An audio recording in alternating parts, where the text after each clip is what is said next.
I'm Noam Unger. I'm a fellow at Brookings, and I focus on U.S. foreign assistance reform. And allow me to introduce our wonderful panel today. I believe everybody has actually the full bios in front of you, and if you don't, there are some copies in the back. So please avail yourselves of those, because I'm not going to go into all the details. But to my left is Connie Veillette.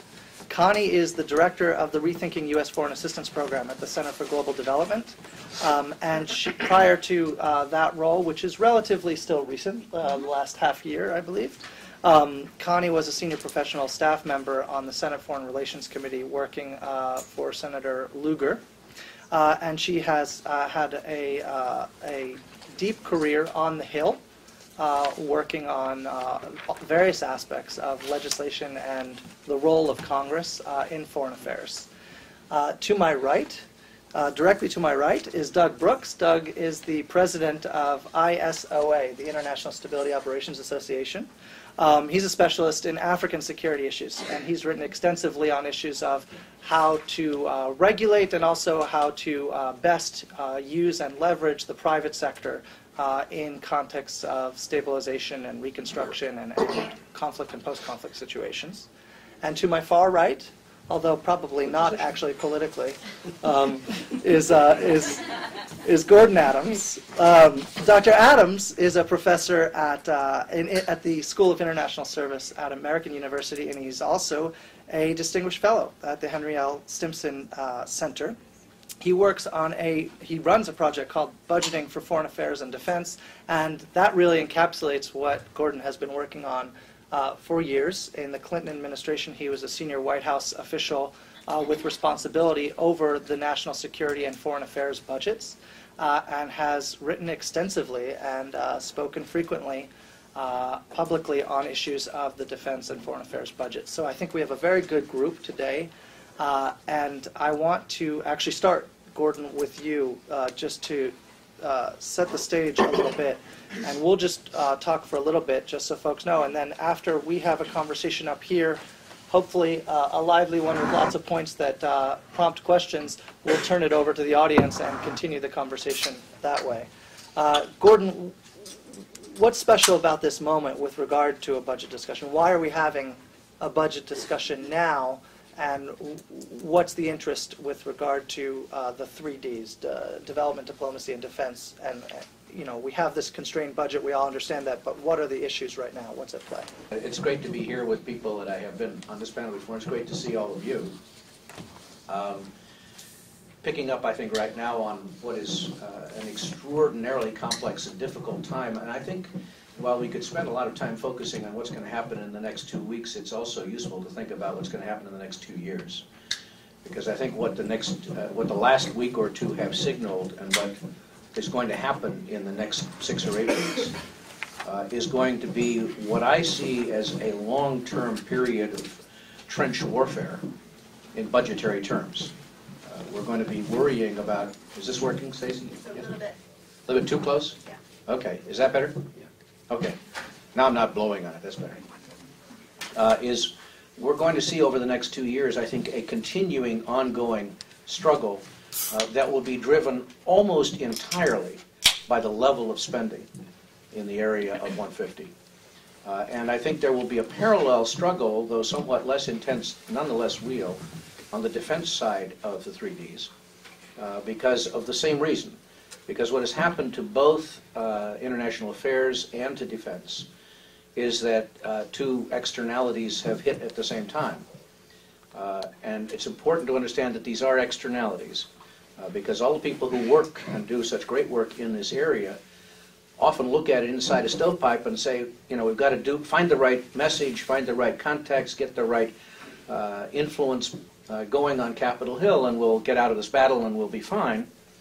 The real problem is that the battle is outside both defense and international affairs, and it's the budget battle. That what you see happening here, and I think it's important to understand the externality is really compelling here, is a realization that if one is going to get America's finances under control, from a budgetary perspective, everything has to be on the table.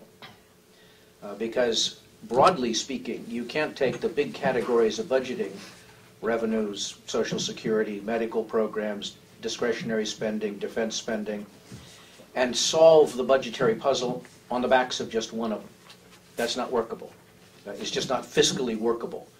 I think the Bipartisan Policy Center, with whom we worked on some defense options last fall, said if you just tried to solve the budgetary puzzle, the deficit and debt puzzle, by simply getting America's debt to 60% of GDP by the end of this decade, that's what it is now, and it's projected to grow to 100% of GDP by the end of the decade, just to get it stable at 60% of GDP by the end of this decade, you'd have to raise the tax bracket, the top tax brackets, to I think to 85 and 92%. Well, we're not going there. Certainly not in the House of Representatives, and I think it's unlikely in the Senate as well, that anybody's ever going to see this issue solved on the backs of revenue.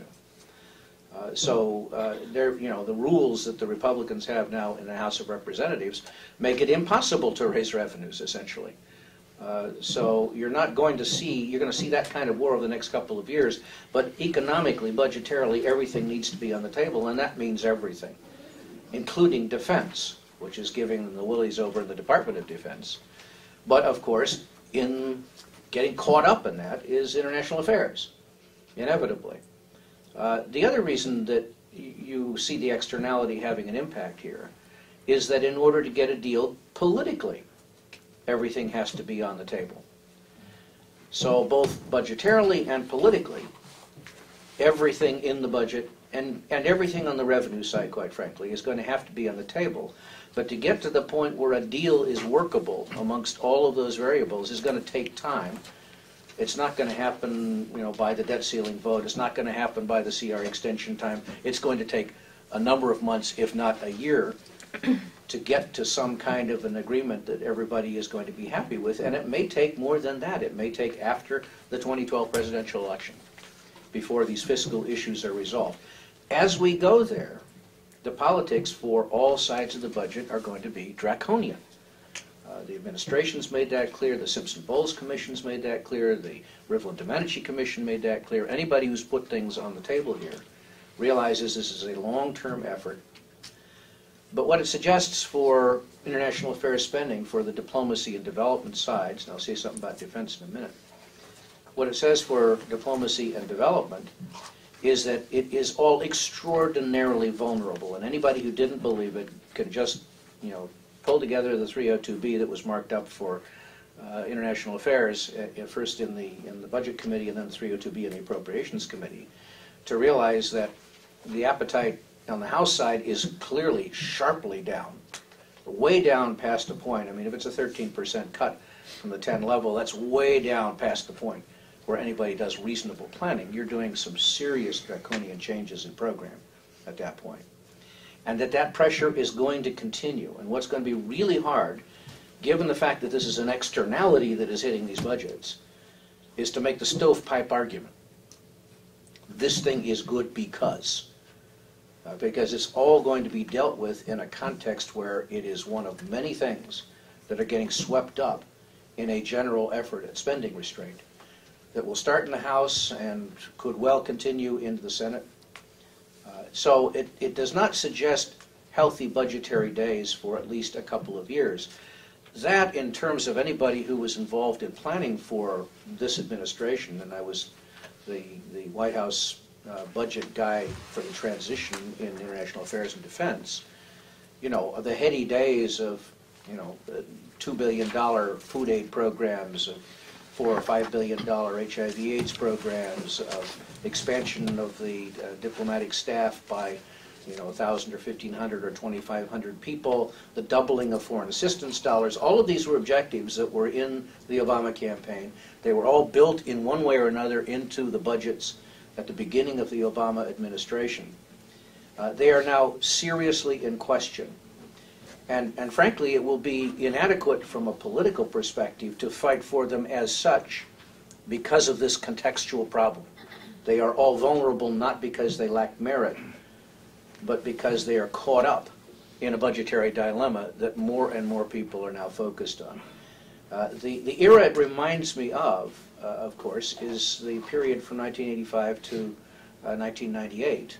Starting with Graham Redmond Hollins, working its way through the Budget Enforcement Act and into 1998, at the end, sort of almost at the end of the Clinton administration, where, once again, everything was caught in a tidal wave, in this case written into rules in the Budget Enforcement Act, which made it virtually impossible to make cases solely on the merits.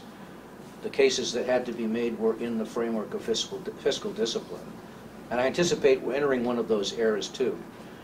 Now, one other point, and then I'll stop filibustering, which has to do with the defense side of this. I think it's important for people who are working the international affairs side to understand something about what's happening in defense. And I want to make just 2 points. One is, the Defense Department has not yet fully come to grips with this same reality.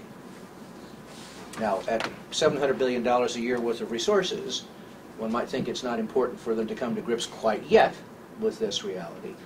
But Iraq and Afghanistan are ending, which means the political support for high defense budgets is going away, and the deficit politics and economics are impinging on defense, which is one of the big 4 or 5 categories in the federal budget. Everything that I see happening on the defense side is a retrenchment, and they are really backing up trench by trench in the Defense Department.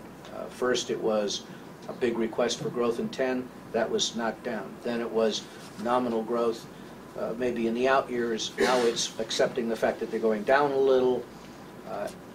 Follow the bouncing ball. Of course, they in the 302Bs in the House get an increase from the 10 level, not a decrease from the 10 level. But now we're getting to the point where it doesn't cope with inflation. And what happened, again, in that 85-98 period was the defense budget went down too. Both international affairs and defense were hammered quite hard in that budgetary environment. In the defense case, 700,000 people left the active duty force. 300,000 people was the winnowing of the civil service and the Pentagon. The budget overall was cut something like 36% in constant dollars between those years. It is, in other words, very likely that we're going to see a similar path. I've told people on the defense side, 5 years from now, you're going to look backwards and say, gee, what we thought we were going to have when we laid out a 5-year plan is nothing like what we got.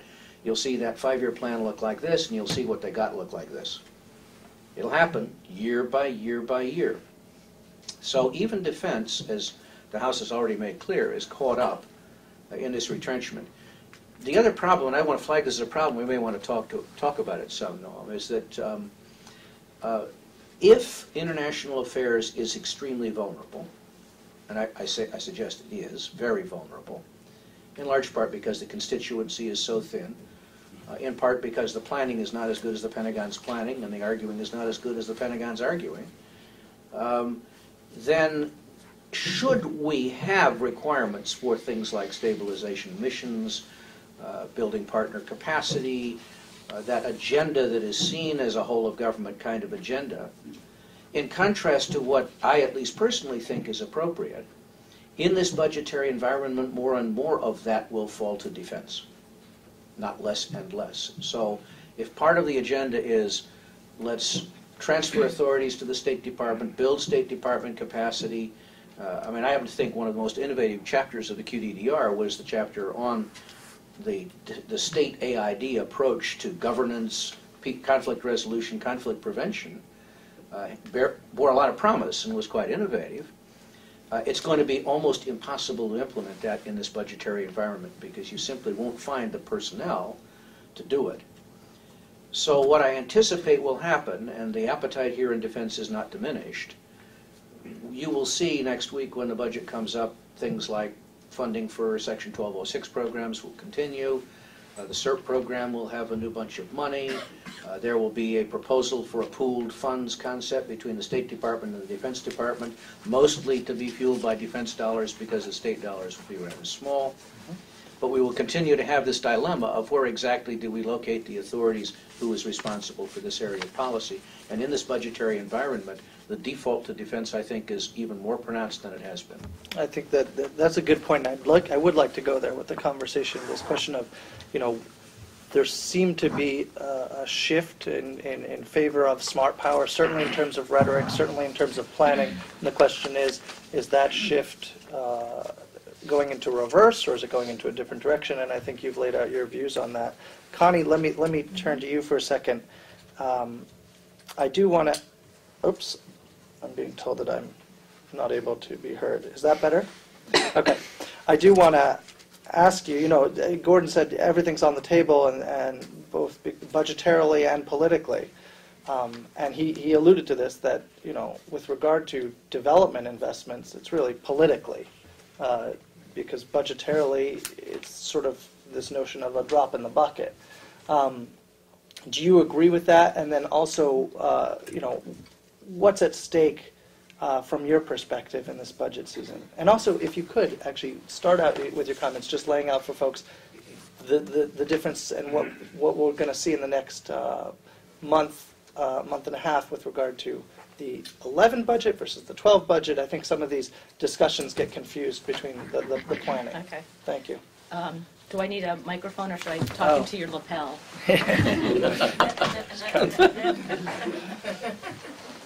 Okay, does that work? Okay, great. So let me start out with the last question first, and then I'll forget the first two questions. And, I'll remind you. Yeah. So the process, I think, going forward is still a little hazy, and we're all trying to figure out what's happening on Capitol Hill. So obviously the budget for FY12 is coming out on Monday, but we've got leftover business on the Hill from FY11. Right now, government is operating under a continuing resolution until March 4th. The House has started to move to finish up the FY11 funding by doing a long-term, 7-month-long continuing resolution to finish out the year before they can turn to the FY12. The chairman of the House Appropriations Committee has put together a list of cuts. There's been some dispute as to what the percentages are, and it's the disputes arise because they're comparing the base of FY10 with the base of FY11, and other people are saying, well, you really should add in the supplementals when you make that type of comparison, and so that's why you'll see all these varying figures that the House is actually cutting international affairs anywhere between 4%, which is what the House Appropriations Committee says, up to 13%, which is what the State Department says, and I've even seen 17%. It just depends on what figures you're putting into which pot. The more conservative wing of the House have said that what the Appropriations Committee has put forward is not enough. They want to live up to their campaign pledges of taking out $100 billion just off the top. So you will see, I think, a whole bunch of different lists coming out, not just from the Republican Study Committee that was the first list out, but you'll see some more coming out. I think that when you're talking about these kinds of issues, you have to understand that this sits at the intersection of policy, politics, and process. And Gordon talked about the politics of it, and he's right. But there's also some process issues here. And my understanding is that if foreign ops is brought to the floor for amendment, those amendments will have to be cutting in nature, and the money cannot be moved from one program to another, but has to go into a deficit fund. This makes it very attractive to vote for cuts, because everyone, not everyone, but a lot of people ran on a budget cutting agenda, and so it makes it difficult to argue on the substance of what is proposed to be cut, to say that this is a good program versus cutting the budget. So the process that is likely to be used is going to kind of set up the debate to be in favor of more cuts than less. So I'm not willing to prognosticate on what the number is going to be because I'm always wrong. So I'm not going to go there. Okay, so now what were those other two questions? No, that's great. I'm glad you did that because some people have a different sense of where we are in the budget process, so that's actually very useful information. My question also had to do with Gordon's mention of everything's on the table budgetarily and politically.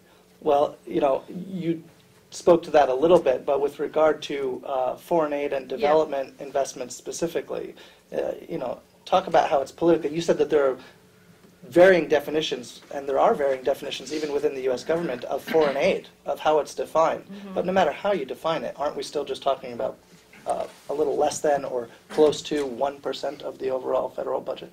Yes, absolutely. I agree with Gordon that everything's on the table, even defense. But obviously the foreign affairs, the international affairs portion of the budget is much more vulnerable to cuts. And within the 150 account, the foreign aid portion of it is the most vulnerable. And so, it takes a lot of educating members of Congress as to what that money is going for.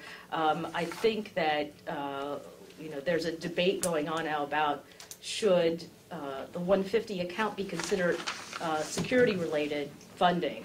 And my understanding is that when the budget comes out on Monday, that it will make the argument that it will present not a necessarily true national security budget, but at least a national security budget framework in which you can see how foreign assistance fits. That's one way of justifying, the politics behind assistance. I think that the cuts that you will see will come about because members will want to either do one of two things. They will want to do an overall cut of a certain percentage off of the aid budgets, or they will want to go after specific programs.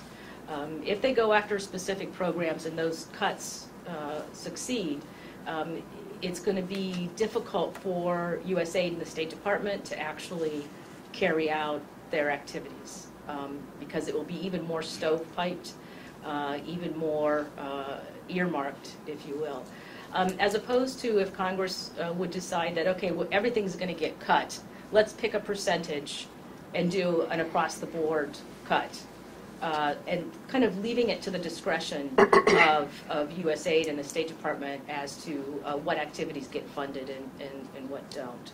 I see those are kind of the two options moving forward, and obviously we could have a discussion as to which is a better way to go about it. Okay, well, thanks.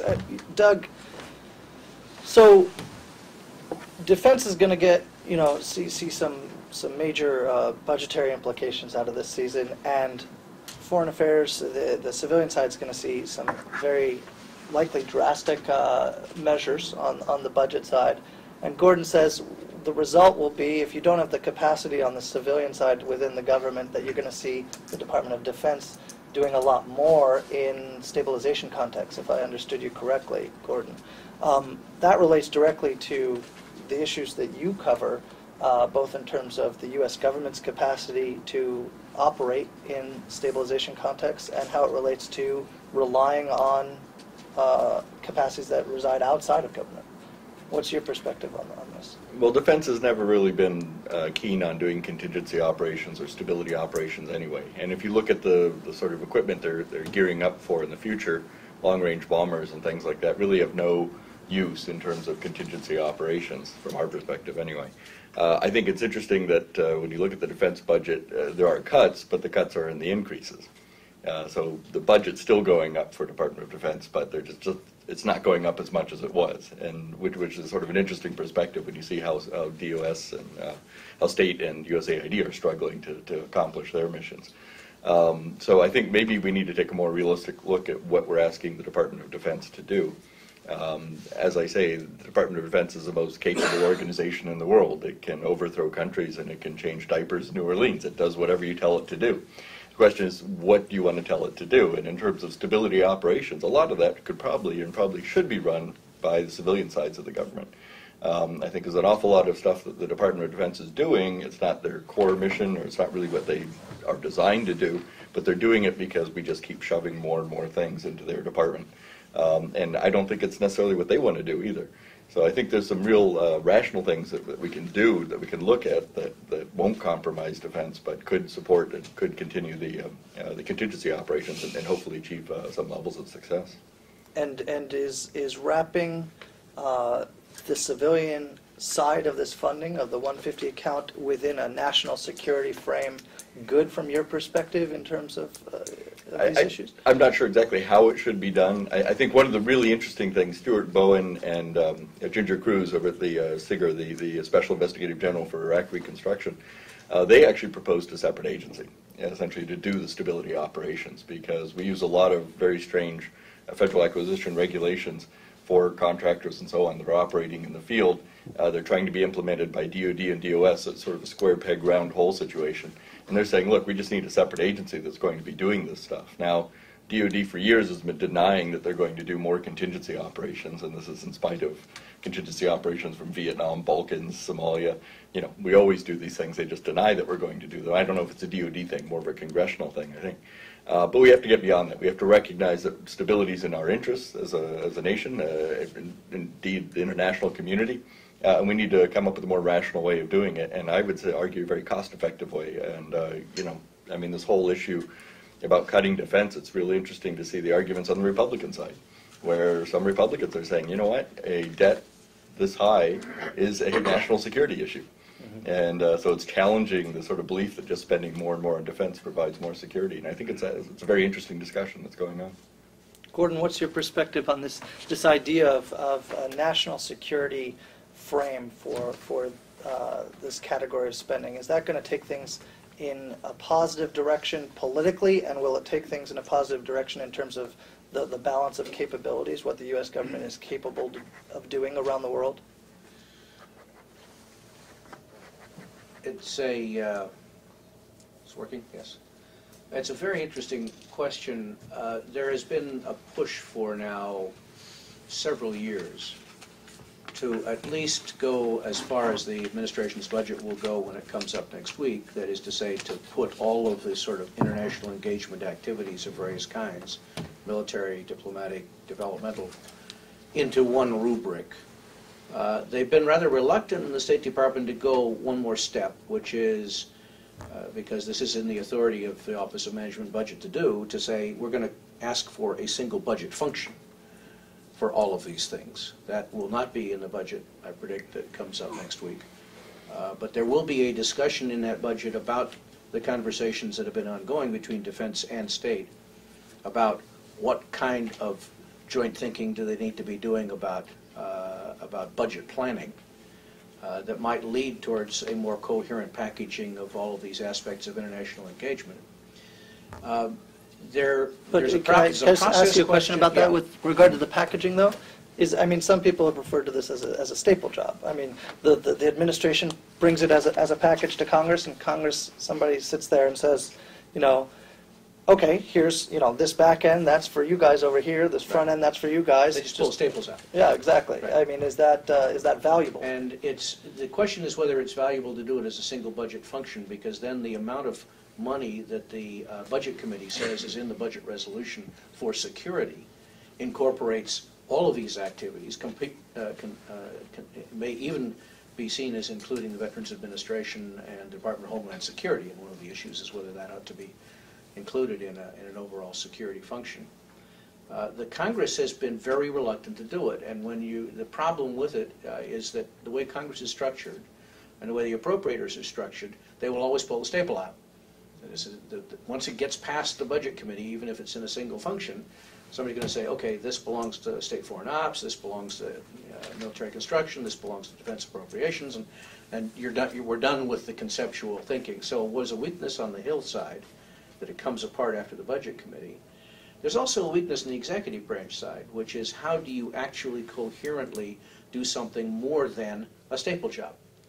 You know, is there in fact some kind of rational thinking or process that's possible? And CSIS has proposed this, we've discussed it, that is an actually integrated planning and budgeting process for at least the priority areas for an administration that is guided at the level of OMB and NSC, but is fed back into the way the departments propose their budget. Now that's a long and technical problem because there's a history of trying to do this in particular areas that's very, very hard to do among departments.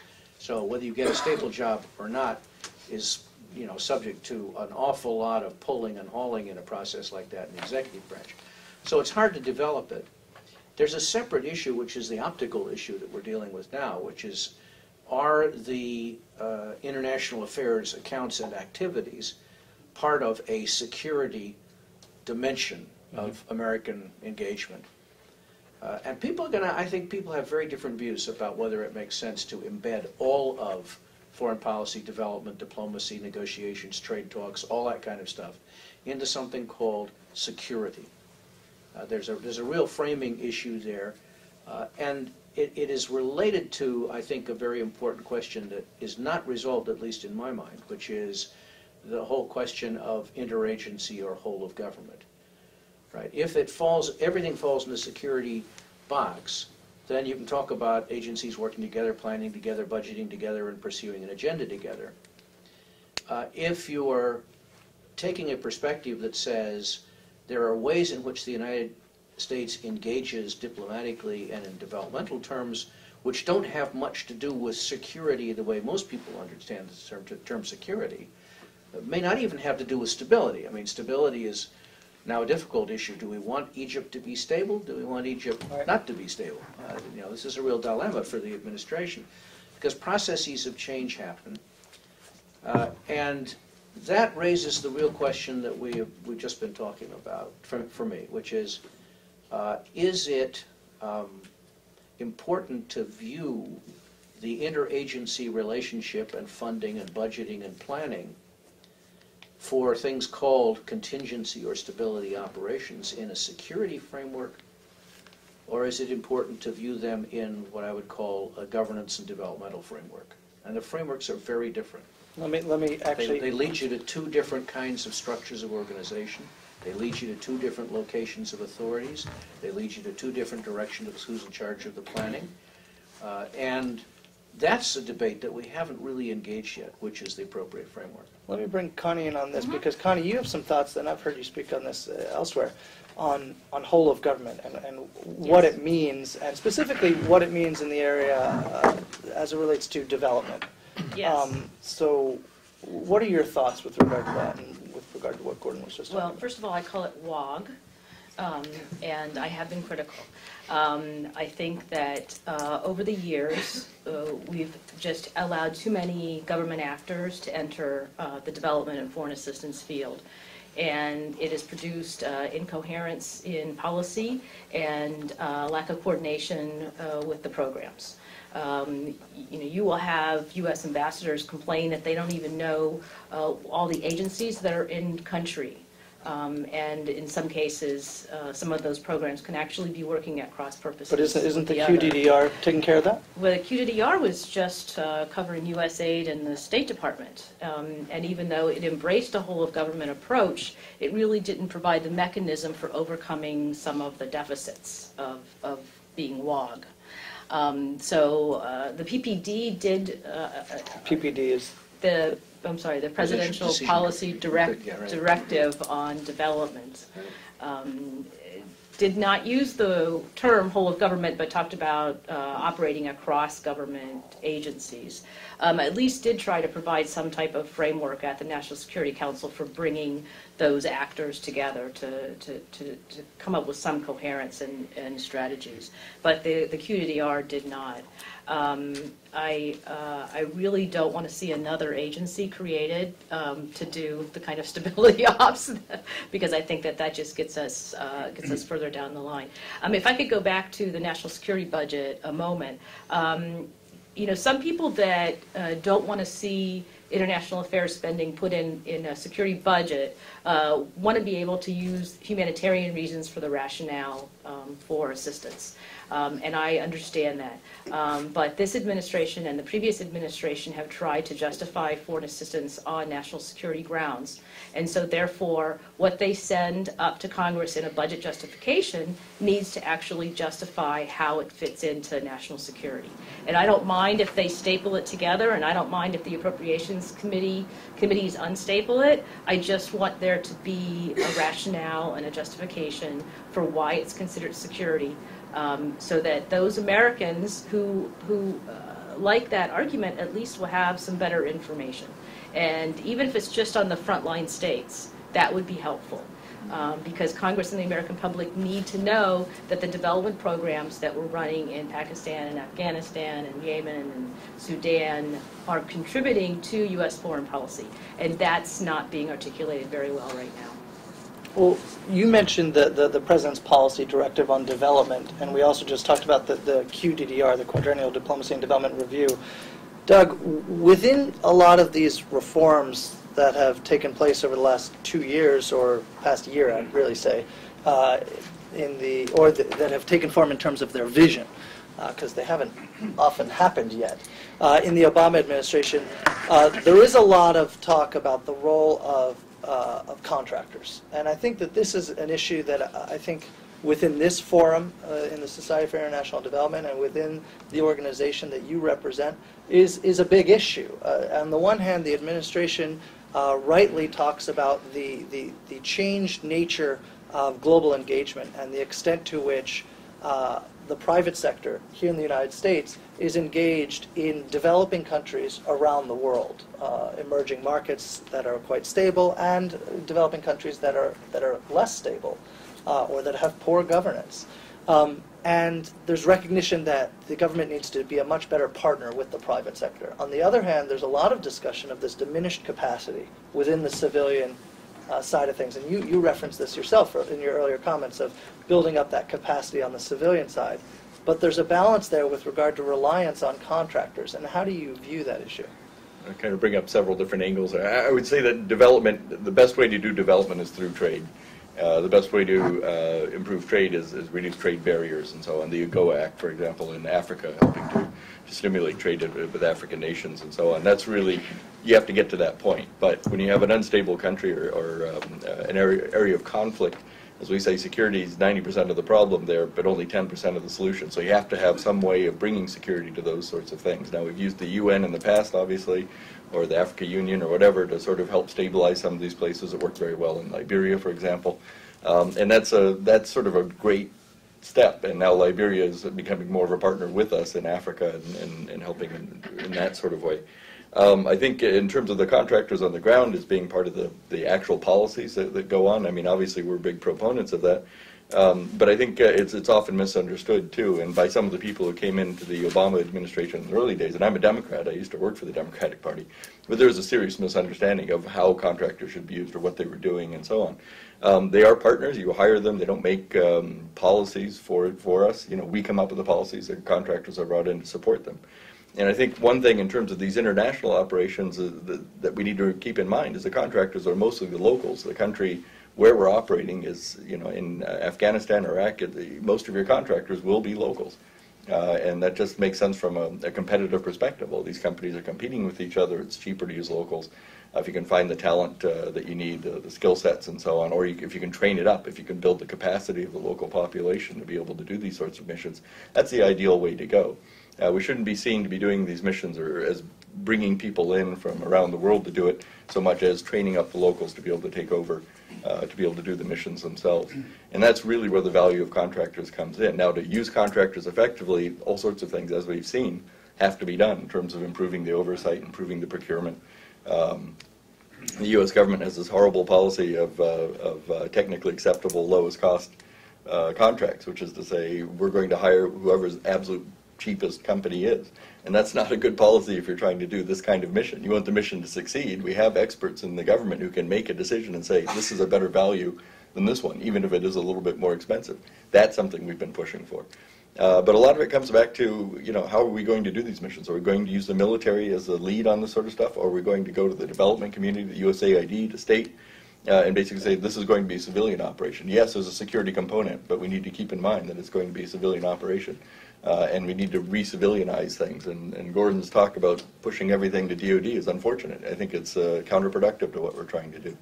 It really makes sense to use civilians for this. We're developing I think, in-state and USAID, a core of expert, experienced personnel who know how to run these missions. So, but to play devil's advocate with regard to that question, it's not a position that I usually am in a position to articulate. But, you know, our military has been actually working this very hard in Iraq and Afghanistan for a decade now. And that's a lot of people. And those people have gained skills and have certain abilities, and they've been serving in our Department of Defense at a time when stability operations was recognized as a core mission of the military. Well, the so leadership- is it, so and leadership then in you're our talking about community- building up capacity on the civilian side. How does that Well, square? from our industry perspective, I mean, most of the personnel that are running the companies are former military, former government people. Many who were retired in the past 10 years. I mean, essentially they've been doing this stuff for a long time. Now they're taking their expertise and saying, let's really specialize on this. Let's have companies that are really capable of doing this kind of work.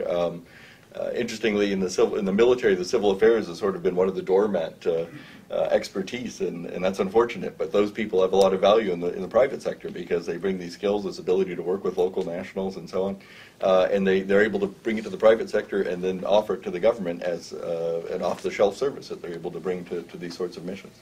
So let me Can I jump in? Sure. I want to turn to Connie on one issue first, though, which is, you know, there's been talk of smart power, and there's seemingly a consensus. If you listen to Hillary Clinton talk or you listen to Robert Gates talk, they seem to be aligned in their perspectives, and yet it seems from the comments that Doug and Gordon have made that the upshot of the budget situation will be that we're just going to continue along this path of relying heavily on our military for global engagement, including in developing countries and those investments. Do you agree with that? And is that a big concern? I think that the momentum is to not have that happen, is to get DoD further out of that field. But Gordon is right. If the international affairs budget goes down, we will have to rely on DoD more to do those same functions. And that's what's going to undermine the whole momentum towards aid reform, towards trying to consolidate some of the agencies, some of the aid programs within agencies that have that specialization, and we are going to have to keep relying on DoD to do some of that stuff. Gordon, you wanted to jump in. Yeah, I just, Key's right, I think, partly off what Connie just said. I think we have to keep in mind, we've gotten into a mode of discussion which is very interesting, which is what should happen. But where Connie was leading it, and I think it's right, is, yeah, but here's what's gonna happen, right? And there's two aspects, I think, to build a little bit on what Connie said about what's gonna happen. The first thing that's gonna happen is, I think, one of the most vulnerable areas in the budgetary environment we're now in is precisely this area in the civilian capacity. Because it is just beginning, because it's just being built, because the personnel aren't well located yet, in a sense because the politics haven't been developed with the Hill for it. There's not a constituency yet that says, yeah, we've got a civilian capacity to do these kinds of things and we think it's important, it's useful, it's productive, it works, we've seen it happen, so we're going to continue to fund it. We're way, way short of that at this point. We're really just out of the gate on the track on this one. And it comes right at a time when the resources are going down. So why would one expect the Congress to be prepared to fund this area of activity where we don't have a track record, we haven't even gotten around the first turn on the track, as opposed to things they may find it appropriate to protecting the existing architecture on the civilian side. So this piece in particular, I think, is very vulnerable in a falling budgetary environment.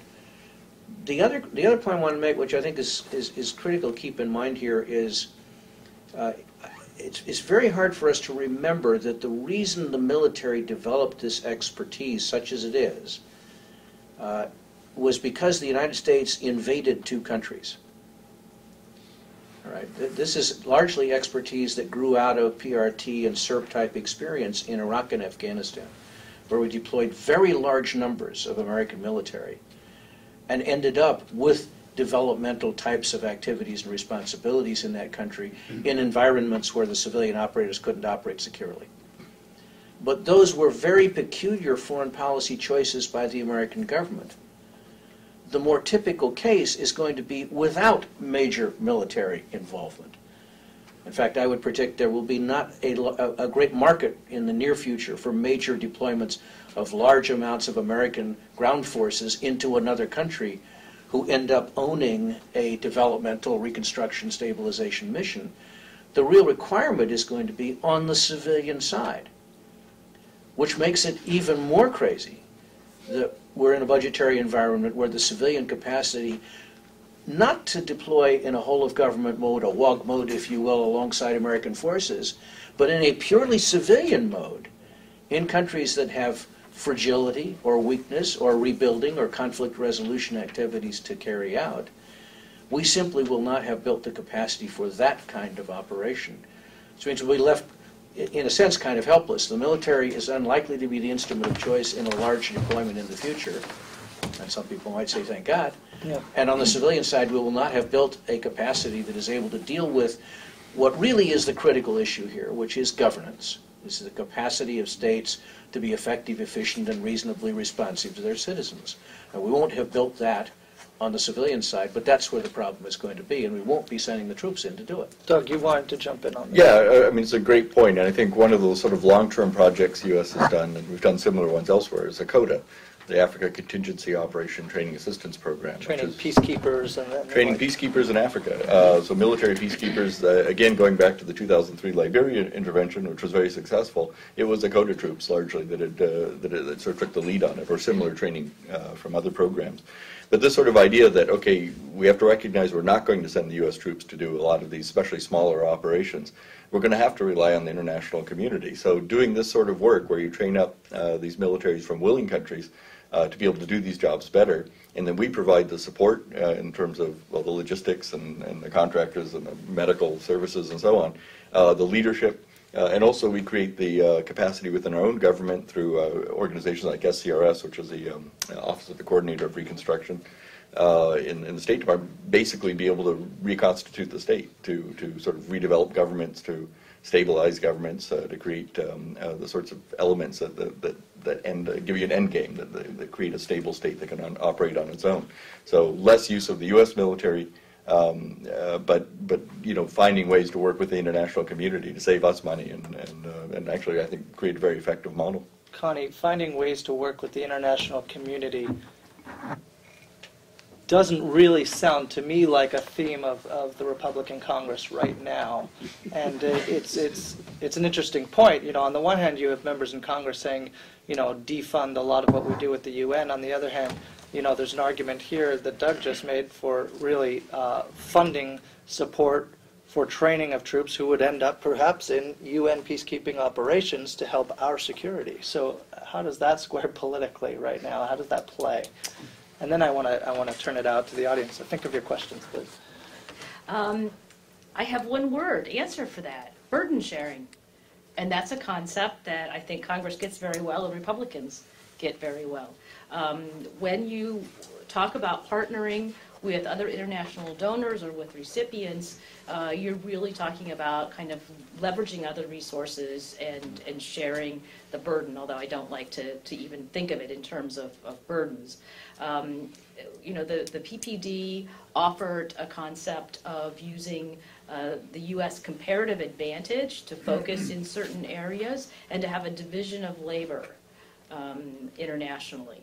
And I think that those are two concepts that are worthwhile to delve into a little bit more. And I will be looking at the budget to see those two principles reflected.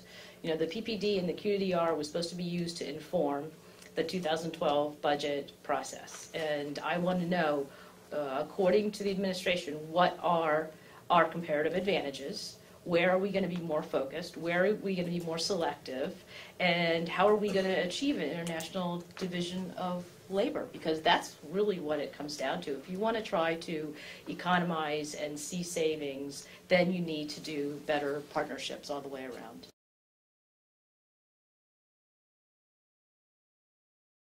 There's this gentleman right back here. Thank you. Hi, Pakistan, Taha Gai with the Pakistani American Leadership Center. Obviously, we're very concerned with maintaining U.S. foreign assistance to Pakistan. Obviously, Lugar was a big part of that under the Kerry Lugar-Berman assistance program. So one of the arguments I guess we make when we approach the Hill is that if we're not spending on civilian development now, that could result in defense spending later. So it's essentially cost-effective, you know, much like you were saying, to do, you know, civilian development that's preventative of any kind of defense expenditure later down the line. Is that our strongest argument, or what kinds of arguments should we be making to Hill appropriators? So a messaging question. Who would like to take this on? Connie, you seem... Yeah, I have a really short answer, and that is that members of Congress want to know, they want a higher level of confidence that the Pakistani government is a true partner. Comes down to that simple. But how does that get to his question of the cost saving between military versus civilian investments? Right now, I think that up on the Hill, members of Congress believe that the civilian resources that the U.S. is making in Pakistan are not good investments because there are a lot of concerns with corruption and with what they perceive as leniency towards Taliban elements in Pakistan territory. And until those issues are addressed and until Congress has a higher level of confidence that that kind of stuff is being taken care of, they're going to doubt the worthiness of civilian investments. Gordon, you wanted to jump in, and Doug, I think you did too. All I was going to say was I think Connie's dead right, that the issue, as it's going to be raised on the Hill, is the issue of whether the money that is invested in Pakistan is well invested in terms of the way that it is being used by the Pakistani government. And I think she's right on target. It's not going to be I think you won't make, in other words, you won't make much headway by saying, spend this now, avoid military investment later, because that argument will stand in the way. What stands in the way is, does it make any difference what we're doing now? Doug? Just on a global perspective, it's always easier to spend, to get Congress to authorize, $10 billion once the boots have hit the ground. But to prevent that point, to try and prevent a conflict from opening up, trying to get $10 million out of Congress is really difficult. And I think you can see that in, for example, Cote d'Ivoire. There's a place where I think we could do a lot to sort of stabilize the situation with a relatively small amount of money now, but if it turns into a full-blown problem, then it's going to cost us a lot of money. Even if we don't put boots on the ground, it's going to cost us a lot more. It's just hard to get money up front for the phase zero to prevent the conflict from starting in the first place. It sounds like another insurance fight on the Hill. Let's take another question right in front. Yes, right here. Thank you. Howard Sumka, most recently of USAID. If we go back a little bit, which is to say about 14 or 15 years, when we were doing reconstruction in Bosnia, we had a significant, at that time, U.S. military presence in I-4 and S-4. And the way the relationship worked with them was basically they identified projects in communities, and USAID funded them, implemented them, took them from design to completion.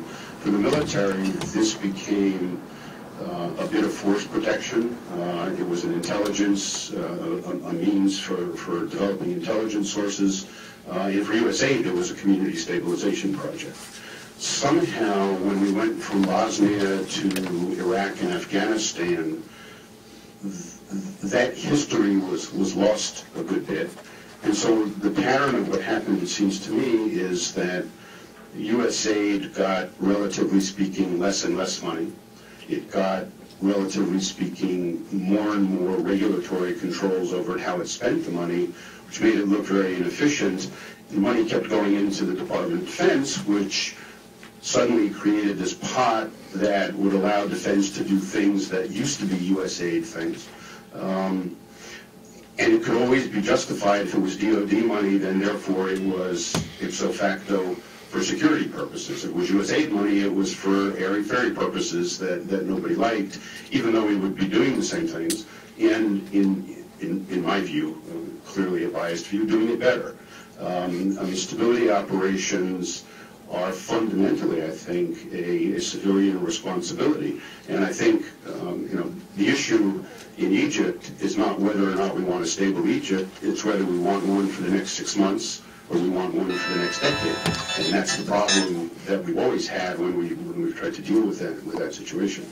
So I don't know if there's a question here, but I would be interested in your views in how we came to this place, and then if there's any even remote hope of getting back on a better track. Well, I think Doug wants to take that, and he even just turned down a call from President Mubarak looking for a job to answer your question. So I think. Oh no, great points, and I think Bosnia. If somebody had said 15 years ago this is a success story, I think they would have been challenged. But it is a success story clearly. All the Balkans, I think, have turned out remarkably stable. And it's interesting because Bosnia was the first time we had the 1-to-1 ratio between military and contractor. But it makes sense. I mean, you're starting to do a lot of the reconstruction. You don't want the military rebuilding sewage plants. You don't want them even guarding sewage plants. You hire civilians to do a lot of this stuff. And you just realize that, okay, you have a role the military should be doing, but there's some stuff the civilians should be doing, and they should be hiring locals to do it. And it's interesting to see, actually, a lot of Bosnians now are working in Afghanistan and Iraq with some of the American contractors there, because they're trained up, they know how to do it, they know how the regulations work, and it's quite interesting. But, you know, if you want to go even further back to Vietnam, there was a program called CORDS. And I don't remember exactly what it stands for, Civilian something reconstruction development, which was actually quite successful. I mean, we lost the war, but the development, run by a civilian ambassador, Ambassador Comer, with the wonderful nickname of Blowtorch, who ran both the military and civilian side. And the redevelopment actually worked. Saigon, in 1975, when it fell, was bigger than Bangkok. I mean, it was quite a success story. USAID had a lot to do with that. And it was just, we looked at things a different way. Well, that's an interesting point, because USAID did have a lot to do with the CORDS program, but it also had, I don't know how many multiples more staff and capacity to do it. And the Balkans example was actually even still before major cuts back in the capacity of USAID, and you're talking about an increase in contractors. And then in Afghanistan and Iraq, you've seen even more reliance on those contractors. And a lot of the discussion about the effectiveness of our investments seems to have been the ability to manage the delivery of operations and assistance, and we just don't have that ability. So it's sort of a sort of connected question to the one that you just made. And I don't know if you guys have thoughts on that question, or if we should take another. But well, one thought, I won't get into an argument with Doug about CORDS in Vietnam. I'll just avoid that one, okay? The interesting point, though, and it's relevant, I think, to the discussion we're having, that I pluck out of what you say, which I largely agree with, is it is not a proven fact that the military is good at doing this job. I'll repeat that. It is not a proven fact that the military is good at this job. And a lot of the conversation that we have about this issue assumes that the military is the most capable organization of being can-do and going in and delivering and doing its thing. Development activities are not a core mission of the United States military. There have been, they never will be. And they're not a particularly trained or skilled set of experts at doing that kind of thing. Right? But right now, because of the Iraq and Afghanistan experiences, we have tended to put an awful lot into that basket. Now, unfortunately, I'm old enough now to actually remember CORDS in Vietnam. But I will tell you that I anticipate sometime in the next 5 to 10 years, somebody's going to write a really great doctoral dissertation about how inept the programs were in Iraq and Afghanistan when they were run by the military. I'm just predicting that. You know, and not because they're bad people, but because this is not a core expertise or specialization of that capacity. So we got a real problem, if, to come back to the budgetary environment, if that is the capacity that we continually lean on in the expectation that they're can-do and capable, and have forsaken the capacity to build the civilian capacity that has shown historically that it is capable of doing these kinds of missions. let me take one from the other side of the room over here on the edge, sir. Hi, everybody. Irving Rosenthal, American University. For some of us old heads or gray hairs who happen to believe that there is such a thing as long-term economic development, and that the concept that aid used to do many years ago of long-term economic development that was good for the developing world and good for the United States, we haven't talked about that at all. In terms of budget crises, in terms of short-term security crises, in terms of short-term diplomatic crises, are we no longer playing in the ballgame? Has the whole thing called foreign aid, I don't know what to call it anymore, now be called national security, and should be looked together in altogether different way? What shall we tell Administrator Shaw to do now that he's running AID and it's supposed to be a development agency? Where does that now fit in this present discussion. So Irving makes a good point with regard to, much of our discussion so far has been with regard to the national security frame, and that's because of the political context. And I think that Administrator Shah himself is being forced into this sort of defensive crouch just at a time that he's actually seeking to make some real reforms and try to institute a process that would lead to sustainable development.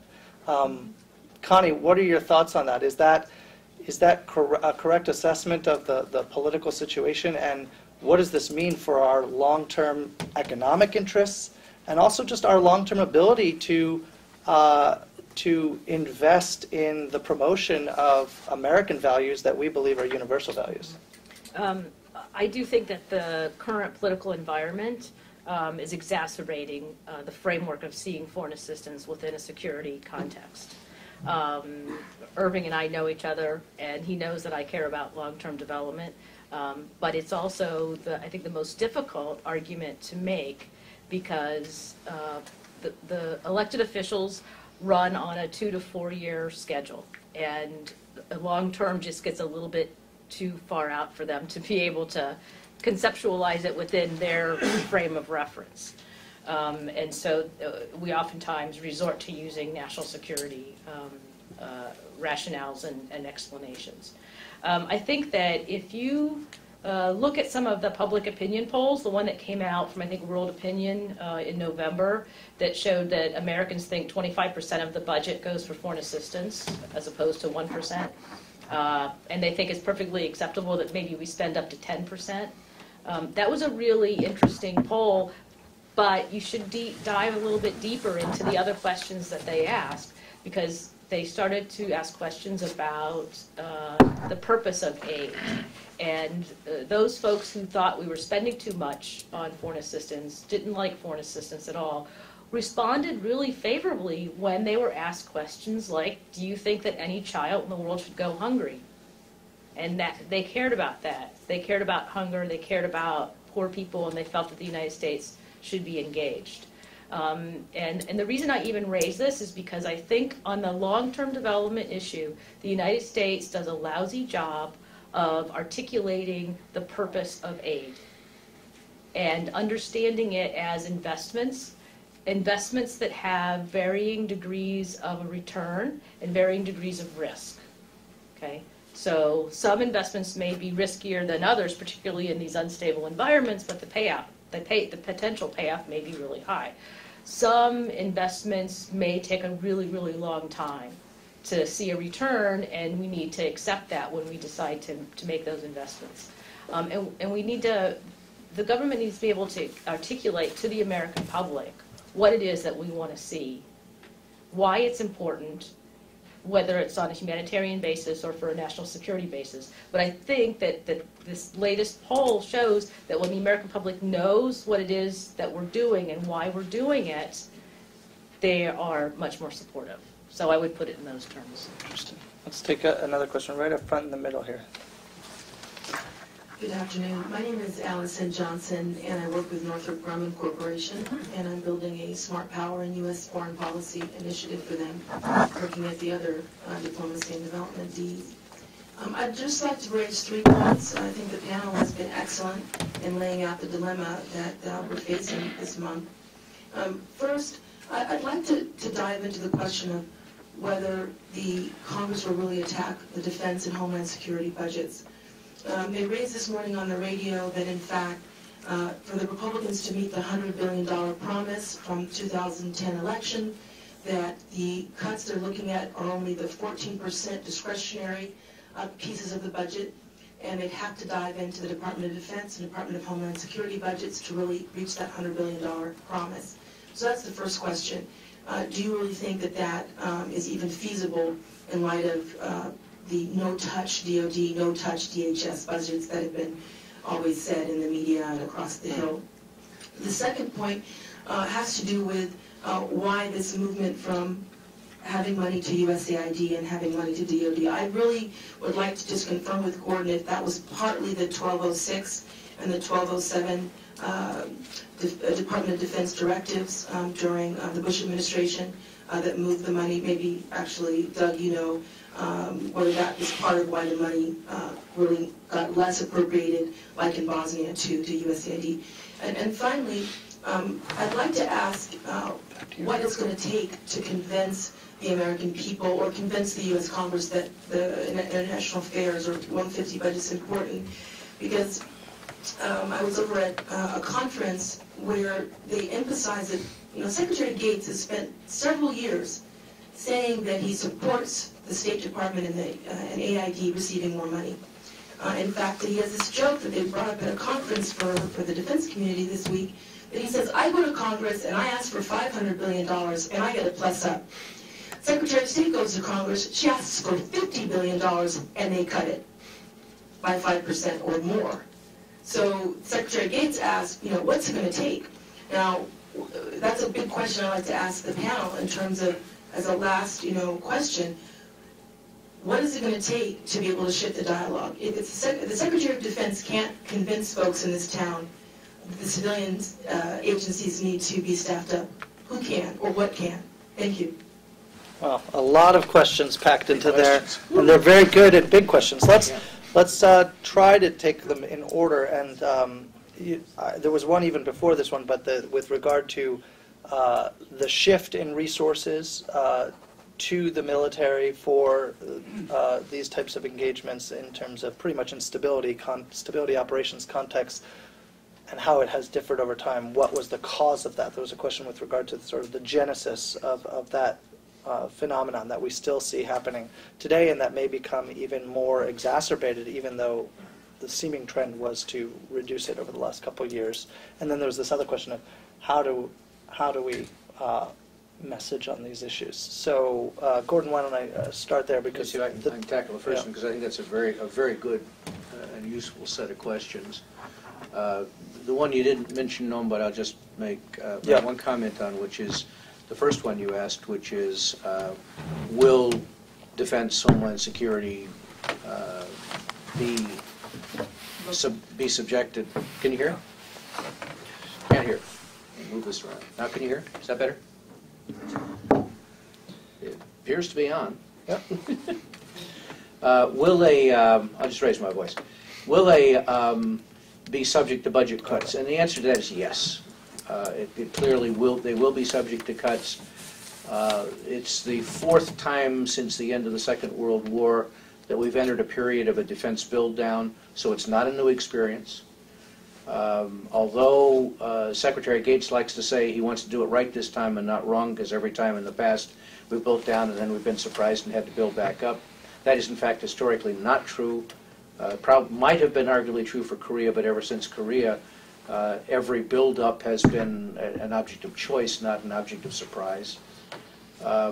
But each has been followed by a subsequent build-down. It is the nature of defense to do this when you're in periods of high conflict, and to do that when you're in periods of low conflict. And as I said earlier, when they look back 5 years now, they'll find out that we had a build-down. Right? It'll happen year by year. It'll happen incrementally. The Secretary will fight it tooth and nail each year along the way, and each year along the way it will in fact go down. So yes, we're definitely headed one of those periods. Now, what about these authorities that the Defense Department has accumulated? Again, if you have a sense of history, it's not new. You can go back at least to the counter-narcotics programs of the late 70s, when the Defense Department took on, under Ronald Reagan, the authority to do counter-narcotics operations outside the United States. And we can go into details of what those were, but that was the first expansion out past the sort of normal expectation of DoD missions. But there's no question it got an immense acceleration because of the 9/11 attacks, the invasion of Iraq, and the war in Afghanistan. And in each of those, it was, I think, a decision not driven by a long-range sense of what DoD should do, but a near-term sense of how can I get this job done quickly and where do I lay my hands on the money. And it's not only is it 1206, which is now persistent over the past now 5 years, and 1207, which is actually dying because that's a capacity that's being created at the State Department in the Complex Crisis Fund. But it is also 1208, it is also the Afghan Infrastructure Fund, it is also the SIRP program in Iraq and Afghanistan, which is a major, I mean, at one point 2 or 3 years ago, SIRP had, you know, at least as much funding as the bilateral DA program of the USAID. I mean, it's an enormous program dedicated to 2 countries in terms of foreign assistance, development type assistance activities. It was under the military, but it's also, in the Pakistan case and elsewhere, there's a lot of intelligence money that is also not so clearly obvious, but is going into these kinds of activities. There's going to be a second year of an Afghan infrastructure fund proposed in the forthcoming budget, which is, you know, a DoD-funded, concurrently decided set of major infrastructure investments in Afghanistan using DoD funding. Each of these, as a step along the way, has expanded out into an agenda that DoD now describes as building partner capacity. And there clearly the appetite is, at least in what they define rather broadly as the security sector, to include rule of law and governance issues, a DoD mission set that is now global in orientation, to be funded and executed under Department of Defense authorities. Look, Gordon, let me jump in on this for a second, because a couple years ago, DoD was actually trying to push for certain authorities to be global and permanent. Right. And we've moved in a different direction over the last couple of years, and that was with regard to SIRP and 1206 funding and that kind of thing. 1207 funding, as you noted, has actually transitioned or is in transitioning over to civilian authority. The Pakistan counterinsurgency fund, you know, is in civilian hands. But if we can't actually invest in civilian capacity because of these budget constraints, goes back to what you were saying earlier. Right. Are we just going to see a rollback and more of these authorities come up on the DoD side whenever we need them? And as Doug noted, we're going to continue to need them, even if we don't have another thing on the scale of engagement on the scale of Iraq or Afghanistan. We're going to continue to need something. And there are 3 test cases in the State Department right now that are going to determine whether state is a trustworthy and reliable definer and implementer of these kinds of programs. One is the Pakistani Counterinsurgency Capabilities Fund. One of them is the state assuming responsibility, as will be proposed in the new budget, for the Iraq security assistance programs. It's going to be very important. And the third is this complex crisis fund, the heir of 1207, if you will. That one, I think, is very vulnerable to cuts from the Hill. The State Department is making a flat-out case right now in the case of the Iraqi program that they need additional funding, and they will come up in the new budget with an overseas contingency operations account that will be intended in part to fund that activity, much as DoD has had an OCO capacity or title in its budget request. And that their ability to staff those, define the priorities, implement it, and carry it out, implement it successfully, and to show performance is going to be a real test case of whether state is going to be seen by the Congress as a reliable partner for these kinds of activities. Let me go to the audience and take a couple more questions and then turn it back up here, and we'll do some wrap-up conversation. I see one right up here up front and one back there. Oh, and actually this person, this disembodied hand on the side has been waiting for quite some time. So let me start there, and then we'll go to this gentleman and the gentleman back on the right. Oh, this is a very big shoot. I'm Fred Fleming. I led an effort called Common Knowledge, which was a digital library for development. You're very nice people. You're being very rational, and this is Washington, D.C. It's not going to help. This is a political situation. I wanted to tell everybody in the room about the PIPA study. It's about 8 years ago. It was done by the University of Maryland. I forget what the PI stands for, but PA and PIPA stands for Policy Attitudes, in which they discovered the American people overwhelmingly support foreign aid. They thought that we were spending too much money on it. And when asked how much money we should be spending out of the federal budget, most people said somewhere between 14 and 20% of the United States government's budget, which is, of course, 10 times what it actually is. But that's what the American people wanted. They were being very, very frugal.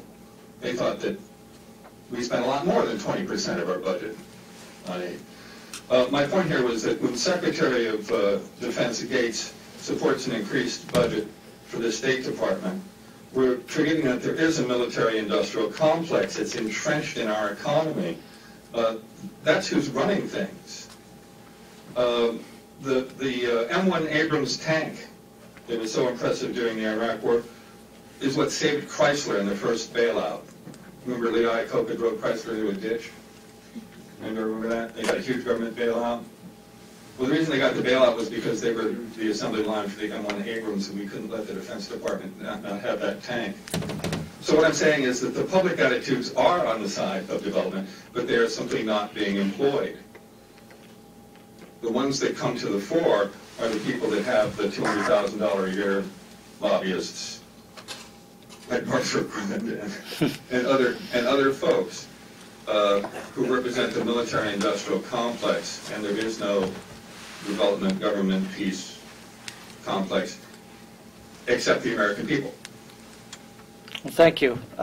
Let's hold on to that thought. We'll take two more, and then we'll come back. This gentleman right up here up front. Hold on for the microphone, please. Thank you. Harvey Sloan. I'm with the Eurasian Medical Education Program.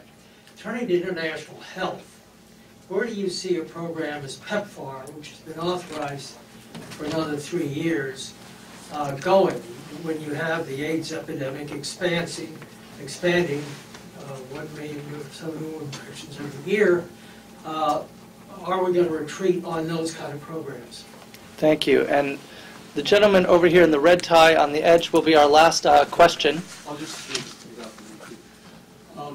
I'll try to say some things really rapidly. My name is John Swallow. I worked many years with USAID and still working internationally. First of all, to give a direct question when we ask for one, what would be the possibility of a 2-year funding cycle for foreign assistance? I worked briefly in the Senate in when was this, late 60s, and Senator Fulbright was advocating for that, I know. Now, to say some things very rapidly, when I was working in the Dominican Republic in the mid-60s, and the Dominican Revolution, or Border Revolution occurred, of course the U.S. military came in a big way. But they were only assisting USAID, and at the time I was in charge of the emergency relief program in the country. They were there at our weekly or sometimes twice or thrice weekly meetings, but in support roles. 2 years ago I was working in the mission in Afghanistan, USAID mission, and working across a number of offices. And I noticed that when I spoke or I listened to Afghans, U.S. military colleagues in USAID, when the U.S. military was involved, trying to be involved in development, so often there were 3 major factors that interfered. One was fighting, because the major job was fighting, not development. And I'm remembering several provinces where key development activities were stalled. The second thing is that the military people rotated out every 6 months. So there was a very short-term calculation of interest on their part. And thirdly, and the U.S. military would agree to this, they didn't do some of these tasks very well. But having said all that, I'll go back to my original question. Is a 2-year funding cycle possible? Great. Well, we have just a couple minutes to wrap up. So what I'm going to do is just turn to you for some final thoughts. There were some comments and questions mixed in there. There was the comment about the military-industrial complex and the political clout of that. It's interesting in light of recent comments by the administrator of USAID concerned about the rise of a sort of long-term, he didn't phrase it this way, but aid industrial complex that sort of keeps development programs in business. There was the question about PEPFAR and global health investments, but specifically about the AIDS investments. And then there's a question about multi-year money. So I'll just remind you of all those, and what I'll do is I'll turn to Doug and then Gordon, and we'll wrap up with Connie. Doug, please, please keep it to just less than a minute. Short and pithy. On the military-industrial complex, I guess I'm part of it. Let me just say that what's interesting in the latest bill, what we're hearing that the committee decided, the joint, they decided to take all the earmarks out of the bill. And the earmarks included like $2 to $3 billion in earmarks. And a lot of that plus up that happens is when people start throwing in stuff to build things the military doesn't want. So I think that's been somewhat handicapped in any case. I won't go into the larger political implications, because that's Great. not my thing. Thanks. Gordon? 3 quick points. Point number 1, Connie used the phrase politics, policy, process earlier in talking about budgeting, and budgeting is always that. It's policy, it's politics, it's process, and American government has forever in its past been riddled with institutional relationships between agencies, congressional committees, and the interests that benefit from their money. And the one that is involved in the defense business happens to be a very large one, as it happens. But it's not the only complex of its kind. As you mentioned, AID may have its own very small, minuscule little AID complex of contractors and agency and committees that keep certain projects alive at AID. That maybe ought not be there. The second point has to do, just quick point on PEPFAR. I think funding for HIV/AIDS has a very large constituency in the Republican Party, which I think is going to lead that to be more of a survivor in an age of a downturn than some of the other areas of spending. It will execute a bias that I'm sure Rosenthal's not going to be happy about towards health programs in the aid complex and out of the more broader sustainable development areas. So there's going to be trade-offs when that happens. And the third point, 2-year funding cycle, holy grail of everybody's budgeting, holy grail of the Defense Department. They've even done it on the authorization side. Finally gave up, went back to single-year authorization because the appropriators simply won't have it. What about multi-year money? Connie, I'll leave that question for you since it also relates to the Millennium Challenge, which is a bit of an experiment. Yeah. Let me talk about PEPFAR first. Gordon is right. It does have a lot of support within the Republican Party. It has a lot of support in Congress in general, and that is because the administration constructively worked with Congress to pass authorizing legislation twice. And so you've got congressional buy-in. When you take the time to get authorizing legislation, you get enduring support for funding. So I see that as continuing. The 2012 budget will definitely be protective of the Global Health Initiative and the Feed the Future Initiative. Unfortunately, the Feed the Future Initiative has no authorization. So it's going to get, it's not going to be accepted as widely on Capitol Hill as PEPFAR. The 2-year funding cycle, or the 2-year or multi-year money, multi-year money. The problem that Congress has with that is that it looks too much like a contingency fund, and Congress doesn't like contingency funds. I think that there's room to keep talking about it. We do have some contingency funds. They have to be set up in a way that that Congress knows what's being funded and when, and that there's some reporting requirements and a release mechanism that makes sense to them. And what happens when you get these types of proposals is that when Congress comes back and says that's kind of our terms for doing something like this, the administration backs off because they feel like their hands are being tied. But it's really difficult for appropriators to justify these kinds of accounts on the accountability and transparency problems that they pose. Great. Well, can you please join me in thanking our panelists? Thank you for a very good discussion.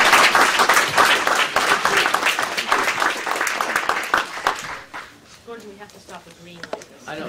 You're ruining my reputation. Thank you.